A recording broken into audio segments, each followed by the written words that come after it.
warahmatullahi wabarakatuh. Waalaikumsalam warahmatullahi wabarakatuh. Kami dari kelompok 6 akan menjelaskan tentang peran Tokoh Kebangkitan Nasional, yaitu Dr. Cipto Mangunkusumo dan Ki Hajar Dewantara. Sebelum masuk ke materi, saya akan memperkenalkan anggota dari kelompok 6. Dari sebelah kiri ada Muhammad Izatul Aula Syabar sebagai notulen. Kemudian yang di tengah ada Muhammad Sultan Faris sebagai pemateri, dan di samping saya ada Muhammad Nur Alamsyah sebagai penjawab pertanyaan. Untuk selanjutnya saya serahkan kepada pemateri untuk menyampaikan materinya. Assalamualaikum warahmatullahi wabarakatuh. Waalaikumsalam warahmatullahi wabarakatuh. Di sini saya akan menjelaskan peran tokoh kebangkitan nasional dalam perjuangan kemerdekaan. Tokohnya ada Dr. Cipto Mangunkusumo dan Ki Hajar Dewantara. Yang pertama, Dr. Cipto Mangunkusumo. Cipto Mangunkusumo dilahirkan pada tanggal 4 Maret 1886 di desa Pencegakan, Jepara. Pada masa pendidikan di Stovia, Cipto dinilai sebagai pribadi yang jujur, berpikiran tajam, dan rajin. Para gurunya menjuluki Cipto Mangunkusumo sebagai murid yang berbakat. Sejak tahun 1907, Cipto memperlihatkan sikapnya yang tegas dan serta sering membuat tulisan-tulisan cerdas di harian. Setelah lulus dari Stovia, beliau bekerja sebagai dokter pemerintahan kolonial Belanda yang ditugaskan di Demak. Sikapnya yang tetap kritis melalui berbagai tulisan membuatnya kehilangan pekerjaan. Berdirinya Budi Utomo disambut baik oleh Cipto Mangunkusumo karena hal itu sebagai bentuk kesadaran pribumi. Ada keinginan Cipto Mangunkusumo agar Budi Utomo sebagai organisasi politik yang harus bergerak dalam secara demokrasi dan terbuka bagi semua rakyat Indonesia. Gagasan-gagasan Cipto Mangunkusumo yang menunjukkan rasionalitas tinggi serta analisis yang tajam dengan jangkauan masa depan belum mendapat tanggapan luas. Meskipun diangkat sebagai pengurus Budi Utomo, Cipto Mangunkusumo akhirnya mengundurkan diri karena dianggap tidak mewakili aspirasinya. Pada masa 1927, Belanda menganggap Mangunkusumo terlibat dalam upaya sabotase sehingga membuangnya ke Belanda Neira.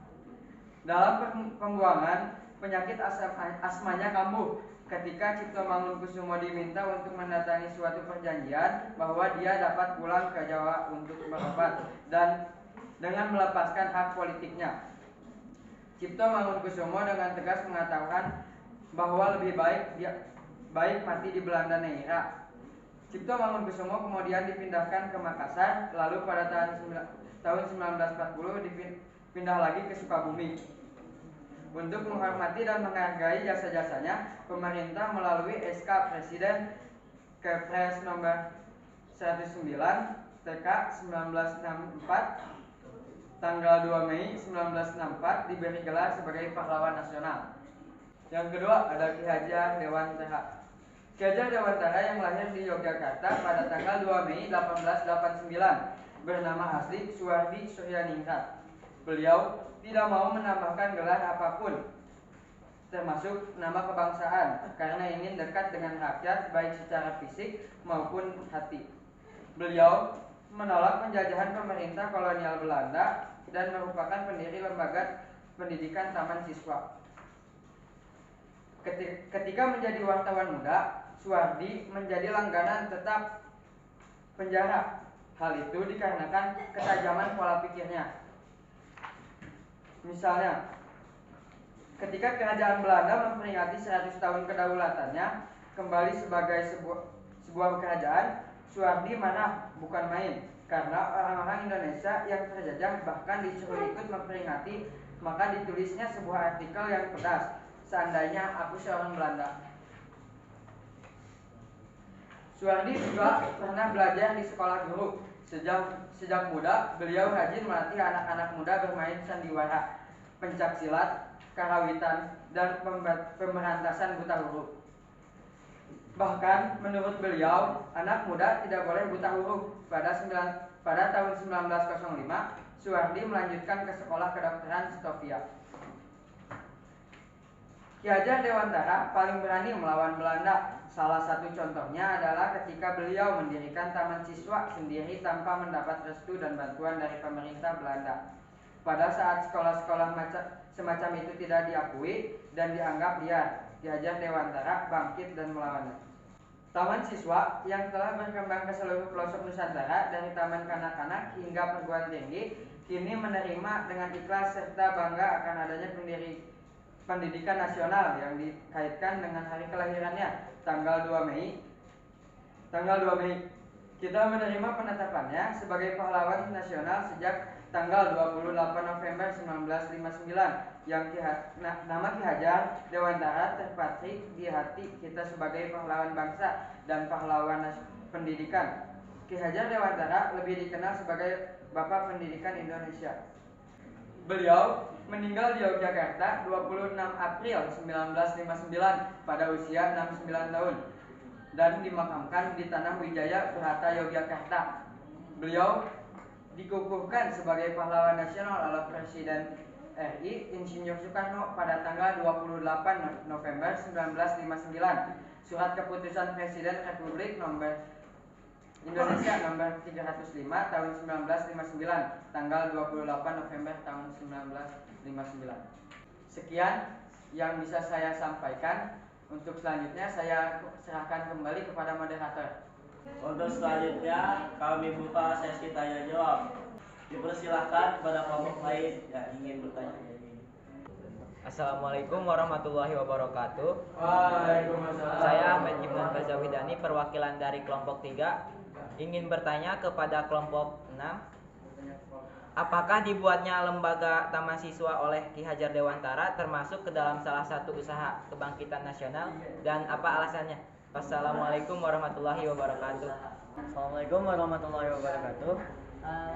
Waalaikumsalam warahmatullahi wabarakatuh. Saya perwakilan dari kelompok 1 ingin bertanya kepada kelompok 6. Apa peran Dr. Cipto Mangunkusumo dan Ki Hajar Dewantara dalam politik? Sekian, terima kasih. Assalamualaikum warahmatullahi wabarakatuh. Waalaikumsalam warahmatullahi wabarakatuh. Saya dari kelompok 5 izin bertanya kepada kelompok 6. Bagaimana cara politikus zaman dulu, terutama yang pribumi seperti Dr. Cipto Mangunkusumo dan Ki Hajar Dewantara bergelut di dunia politik dan apa saja kesulitannya? Terima kasih. Wassalamualaikum warahmatullahi wabarakatuh. Assalamualaikum warahmatullahi wabarakatuh. Saya Ana Nurul Azkia, perwakilan dari kelompok 2 ingin bertanya kepada kelompok 6. Kapan dan mengapa Ki Hajar Dewantara mendirikan taman siswa? Sekian, terima kasih. Assalamualaikum warahmatullahi wabarakatuh. Waalaikumsalam. Saya dari perwakilan kelompok 4 akan bertanya kepada kelompok 6. Mengapa Dr. Cipto Mangunkusumo mengundurkan diri dari organisasi Budi Utomo? Sekian, wassalamualaikum warahmatullahi wabarakatuh. Assalamualaikum warahmatullahi wabarakatuh. Saya Salsabila Syaza Kurnia, perwakilan dari kelompok 8, ingin bertanya kelompok 6. Mengapa Suwardi Suryaningrat dipanggil Ki Hajar Dewantara? Sekian, terima kasih. Assalamualaikum warahmatullahi wabarakatuh. Waalaikumsalam. Saya perwakilan dari kelompok 7 ingin bertanya kepada kelompok 6. Apa slogan yang digunakan oleh Dr. Ki Hajar Dewantara yang sampai sekarang masih berlaku? Sekian, terima kasih. Wassalamualaikum warahmatullahi wabarakatuh. Terima kasih kepada yang sudah bertanya. Untuk selanjutnya saya serahkan kepada Dr. Lain untuk menyampaikan pertanyaannya. Untuk pertanyaan 1 dari kelompok 3, pertanyaannya adalah apakah dibentuknya taman siswa merupakan suatu bentuk kebangkitan nasional dan apa alasannya? Yang akan dijawab oleh penjawab pertanyaan. Jadi jawaban dari pertanyaan kelompok 3, apakah dibentuknya taman siswa merupakan suatu bentuk kebangkitan nasional? Jawabannya adalah ya, karena membangun taman siswa untuk memberantas kebodohan pribumi. Bagaimana jawabannya? Pertanyaan kedua dari kelompok 1. Pertanyaannya adalah apa peran dari Dr. Cipto Mangunkusumo dan Ki Hajar Dewantara dalam politik? Yang akan dijawab oleh penjawab. Untuk jawaban dari kelompok 1, apa peran Dr. Cipto Mangunkusumo dan Ki Hajar Dewantara dalam politik? Jawabannya adalah peran Dr. Cipto Mangunkusumo dan Ki Hajar Dewantara dalam dunia politik adalah untuk melawan kolonial Belanda. Bagaimana dengan jawabannya? Untuk pertanyaan ketiga dari kelompok 5, pertanyaannya adalah bagaimana cara politikus pribumi zaman dahulu seperti Cipto Mangunkusumo bergelut di dunia politik dan apa saja kesulitannya? Yang akan dijawab oleh Nur Alamsyah. Untuk jawaban dari kelompok 3, bagaimana cara politikus pribumi zaman dulu seperti Cipto Mangunkusumo bergelut di dunia politik dan apa saja kesulitannya? Jawabannya adalah mereka melawan kolonial Belanda dengan kata-kata pedas, melewati artikel, dan kesulitannya adalah bisa masuk penjara dan diasingkan. Bagaimana dengan jawabannya? Untuk pertanyaan keempat dari kelompok 2, kapan dan mengapa Ki Hajar Dewantara mendirikan Taman Siswa? Yang akan dijawab oleh Nur Alamsyah. Untuk jawaban dari kelompok 4, kapan dan mengapa Ki Hajar Dewantara mendirikan Taman Siswa? Jawabannya adalah Ki Hajar Dewantara membangun Taman Siswa pada tanggal 25 Desember tahun 1912. Dan Ki Hajar Dewantara membangun Taman Siswa untuk mengajarkan anak-anak muda bermain sandiwara, karawitan, pencak silat, dan pemberantasan buta huruf. Bagaimana dengan jawabannya? Untuk pertanyaan kelima dari kelompok 4, mengapa Cipto Mangunkusumo mengundurkan diri dari Budi Utomo? Yang akan dijawab oleh Nur Alamsyah. Untuk jawaban dari kelompok 4, mengapa Cipto Mangunkusumo mengundurkan diri dari Budi Utomo? Jawabannya adalah karena Cipto Mangunkusumo dianggap tidak mewakili aspirasinya. Bagaimana dengan jawabannya? Untuk pertanyaan ke-6 dari kelompok 8, pertanyaannya adalah mengapa Suhardi Suryaningrat dipanggil Ki Hajar Dewantara? Yang akan dijawab oleh Nur Alamsyah.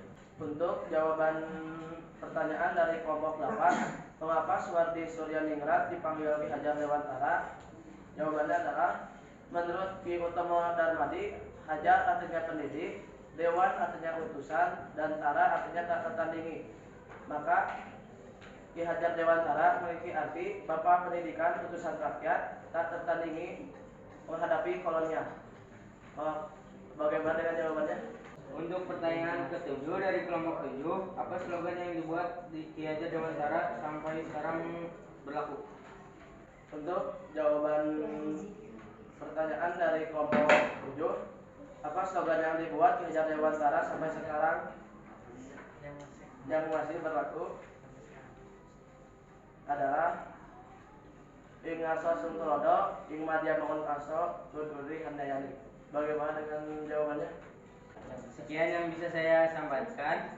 Untuk selanjutnya saya kembalikan kepada moderator. Sekian diskusi dari kelompok kami. Terima kasih atas perhatiannya. Mohon maaf atas segala kesalahan. Wassalamualaikum warahmatullahi wabarakatuh. Waalaikumsalam warahmatullahi